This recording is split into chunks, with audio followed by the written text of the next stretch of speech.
Programme में एक बार फिर से आप सबका स्वागत है। और जैसा हमने पहले देखा कि जब पवित्र आत्मा ओवरफ्लोइंग हो गया तो अनॉइंटिंग ऑफ होली स्पिरिट हुआ, पवित्र आत्मा का अभिषेक हुआ। वो सिक्के का एक पहलू था, तो दूसरा पहलू ये था कि अभिषेक के साथ परमेश्वर वरदान भी देते हैं। वरदान जीवन में हो या ना हो, लेकिन फल होना चाहिए, और फल और वरदान में हमें फर्क आना भी चाहिए। सो वरदान जो है, गिफ्ट जो है, जिनका वर्णन जो है वो पहला कुरिन्थियों उसके 12वें अध्याय में आया है और बहुत सारी जगह आया है, लेकिन मैं आपके लिए वहां से पढ़ रहा हूं। सो वरदान जो है पवित्र आत्मा के, परमेश्वर की महिमा के लिए और कलीसिया के विकास के लिए, ये दो बेसिक चीज है। ये दो बेसिक चीज है जिससे परमेश्वर की महिमा हो और कलीसिया का विकास हो। लेकिन यदि इससे अलग हट करके हमने उससे पैसा कमाना सीख लिया, उससे हमने अपनी महिमा करना सीख लिया, तो धीरे धीरे वो वरदान जो है छूटते जाते हैं। और दूसरी महत्वपूर्ण चीज, पवित्र आत्मा एक पर्सन है। हमने ये शुरू में देखा, एक व्यक्ति है। सो वरदान मतलब इसमें से कुछ लोगों को आंख का काम, कुछ लोग कान, कुछ लोग नाक, कुछ लोग मुंह, कुछ लोग हाथ, कुछ लोग पांव। सब आंख नहीं है, सब कान नहीं है, सब मुंह नहीं है, सब नाक नहीं है, और अलग अलग होने के बावजूद इनमें एकता है। इनमें एकता है। यदि उंगली में एक छोटी सी सुई चुभ जाए, कांटा चुभ जाए, खून निकला, तो आंख वही देखने लगती है, आंख को कुछ नहीं हुआ है, हुआ उंगली को है, लेकिन आंख ने कहां देखा? उस जगह देखा, वहां से नजर ही नहीं हटा रही।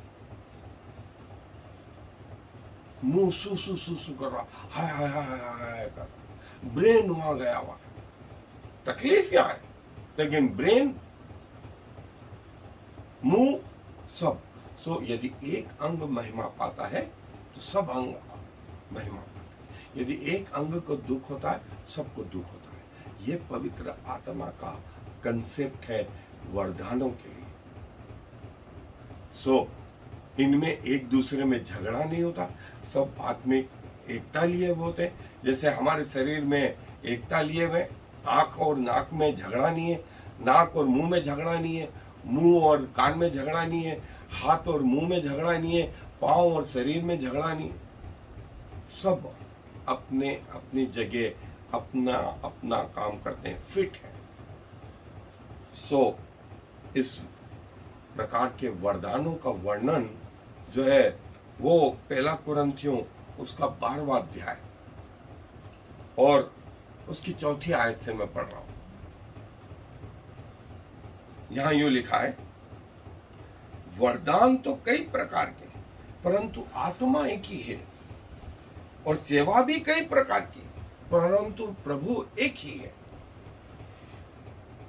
और प्रभावशाली कार्य कई प्रकार के हैं, परंतु परमेश्वर एक ही है जो सब में हर प्रकार का प्रभाव उत्पन्न करता है। आत्मा भी एक है, परमेश्वर भी एक है, कार्य भिन्न भिन्न है। और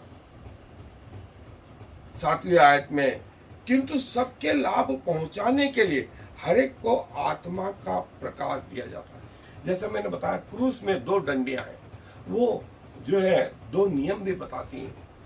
पहला नियम, प्रभु परमेश्वर को जो है अपने संपूर्ण मन, अपने संपूर्ण प्राण, संपूर्ण शक्ति से प्रेम कर।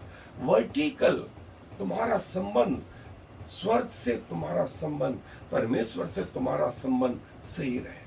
और दूसरा, पृथ्वी पर आड़ी डंडी जो बताती है, पृथ्वी पर सराउंडिंग्स में तुम्हारे संबंध सही रहे। वैसी आत्मा से भी, आत्मा के वरदानों से भी परमेश्वर की महिमा, परमेश्वर की महिमा, परमेश्वर की महिमा। और आड़ी डंडी कलीसिया की महिमा, कलीसिया की महिमा, कलीसिया की महिमा। लेकिन यदि उसमें सेल्फ आ गया तो वो वरदान धीरे धीरे क्षीण होने लगते हैं, जंग लगने लगती है, और समय के हिसाब से वो खत्म भी हो जाती है। सो आगे क्या बोलता है, क्योंकि एक ही आत्मा द्वारा बुद्धि की बातें दी जाती है और दूसरे को उसी आत्मा के द्वारा ज्ञान की बात, और किसी को उसी आत्मा से विश्वास, और किसी को उसी एक आत्मा से चंगा करने का वरदान दिया जाता है। फिर किसी को सामर्थ्य के काम करने की शक्ति, और किसी को भविष्यवाणी की, और किसी को आत्माओं की परख, और किसी को अनेक प्रकार की भाषा, और किसी को भाषाओं का अर्थ बताना। परंतु ये सब प्रभावशाली कार्य वही एक आत्मा करवाता है, और जिससे जो चाहता है वह बांट देता है। ये आत्मा का वरदान पवित्र आत्मा की ओर से, पिता की ओर से, आपकी एबिलिटी के अनुसार परमेश्वर वो बांटता है। एक संगीतकार फिल्मों में बड़ा अच्छा संगीत बजाता था, गाता था, और प्रभु ने जब उसे चुना, अपना बेटा बनाया, और समय के हिसाब से वही संगीतकार अब प्रभु के लिए गाता है, प्रभु के लिए सब कुछ करता है। आप जिस फील्ड में, प्रभु आपको उसी फील्ड में यूज करता है अपनी महिमा के लिए, कलीसिया की बढ़ोतरी। थोड़ा सा और हम आगे अपने अध्ययन में, पवित्र आत्मा के, जैसा मैंने बोला कि एक वरदान नहीं है, जैसे फल भी एक नहीं थे, 9 फल गलातियों की पुस्तक में थे, लेकिन पहला कुरिन्थियों के 12वें अध्याय में हमने देखा, और यशायाह में उसके 11वें अध्याय में और 2 से 3 आयत, वहां 7 प्रकार की आत्माओं के बारे में कहा गया। और स्पिरिचुअल गिफ्ट के लिए जो शब्द आया है वो करिस या क्रिस्माटा, ये शब्द आया, और जो है 7 प्रकार की आत्माओं के बारे में जो है वो यशायाह के पुस्तक।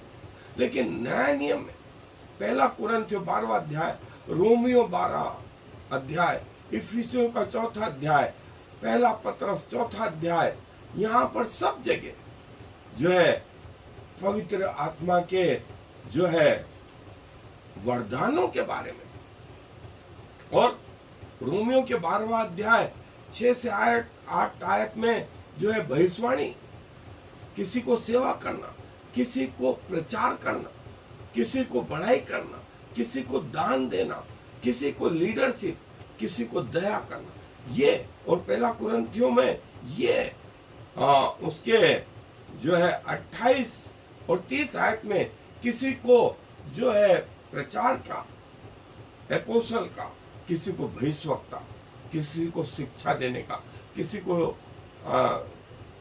जो है चमत्कार का, किसी को विभिन्न प्रकार की चंगाई का, किसी को दूसरों की मदद करने का, किसी को एडमिनिस्ट्रेशन का, किसी को भाषाओं का, और इफिसियों में ये प्रभु के विभिन्न सेवक, और ये अलग अलग प्रकार के वरदान जो है इनके बारे में जो है इन विभिन्न जगहों में आया। और जो करिस्माटा शब्द है वो योएल की पुस्तक में प्रभु यीशु मसीह बोलते हैं कि अंत के दिनों में ऐसा होगा, और जो पेंतिकोस्त के दिन हुआ वो वही था कि वरदान जो है वो कलीसिया पर, लोगों पर उतरने लगे, और कलीसिया जो है आज भी वैसे ही है, वही आत्मा है, वही परमेश्वर की प्रतिज्ञा है। सो परमेश्वर के वरदान उन 120 लोगों, 12 लोग, 12 प्रेरित, फिर 120 लोग जो उस पेंतिकोस्त के दिन इकट्ठा थे, फिर वो 3000 लोग, फिर वो 5000 लोग, और आज 450 करोड़, 450 करोड़ लोगों में परमेश्वर का आत्मा, और कई उसमें उसके वरदानों से भरे हुए लोग इन 2000 सालों में, और जो है शब्द न्यूमाटिका, न्यूमाटिका ये आया था स्पिरिचुअल शब्द के लिए। और करिश्मा शब्द जो है हमने देखा, और करिश्मा शब्द आया है चेरिश शब्द से। इसका मतलब होता ग्रेस, अनुग्रह, योग्यता नहीं, योग्यता नहीं। और जो है एक और शब्द आया है डायकोनिया। इसका मतलब होता है एडमिनिस्ट्रेशन, मिनिस्टर, सर्विस। और एनार्जिमेटा, ऑपरेशन और इन वर्किंग जो है पवित्र आत्मा के मैनिफेस्टेशंस, प्रगटीकरण।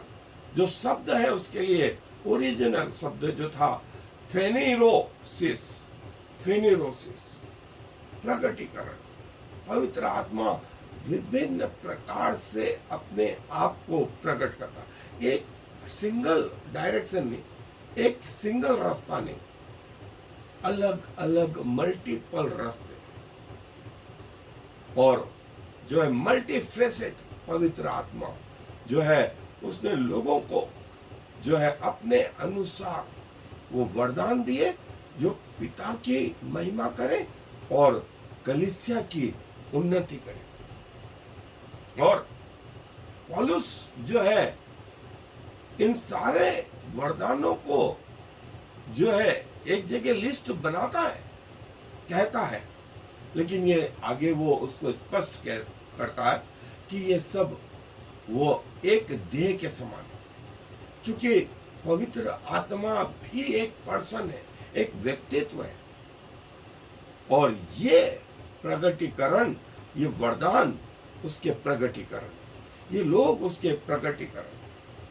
और किसी को ज्ञान की बात करने का, किसी को जो है विभिन्न भाषाएं बोलने का, किसी को सामर्थ्य के काम दिखाने का, किसी को जो है चर्च की ग्रोथ करने का, भविष्यवाणी करने का, आत्माओं को परखने का, शिक्षा देने का, ज्ञान और बुद्धि की बात करना, दूसरों की मदद करना, एडमिनिस्ट्रेशन करना और चर्च को डेवलप करना, विश्वास में, आश्चर्य कर्मों में, चंगाई में, जो है अन्य अन्य भाषाएं बोलने में और उन भाषाओं का अर्थ जानने में।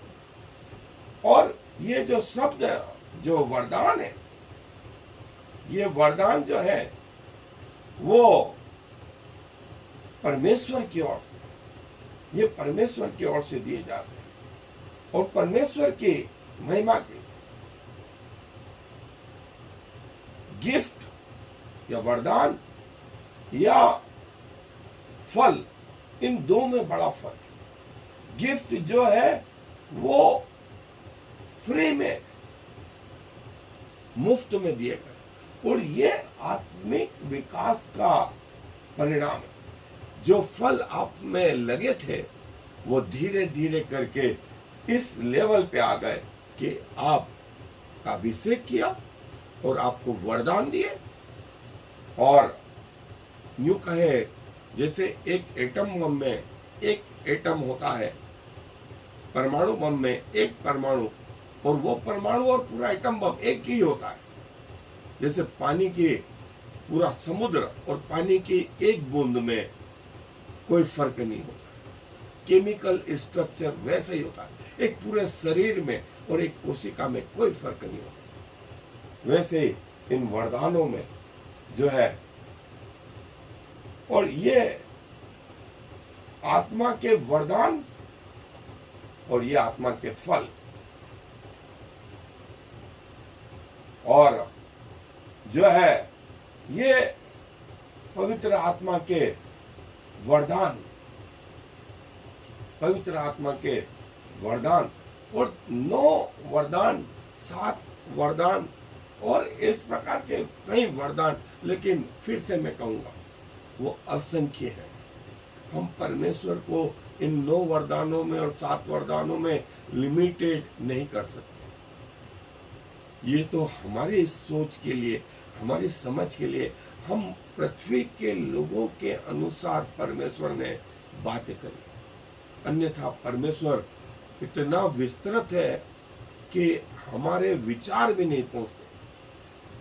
हम विचारों में जो है अनंत काल तक पहुंच जाते हैं, लेकिन विचार हमारे चांद सूरज के ऊपर नहीं है, सितारों के ऊपर नहीं, और स्वर्ग वहां से शुरू होता है जहां हमारे विचार खत्म होते हैं। सो ये है वो परमेश्वर, ये है वो पवित्र आत्मा, और ये है पवित्र आत्मा के जो वरदान और पवित्र आत्मा के फ्रूट।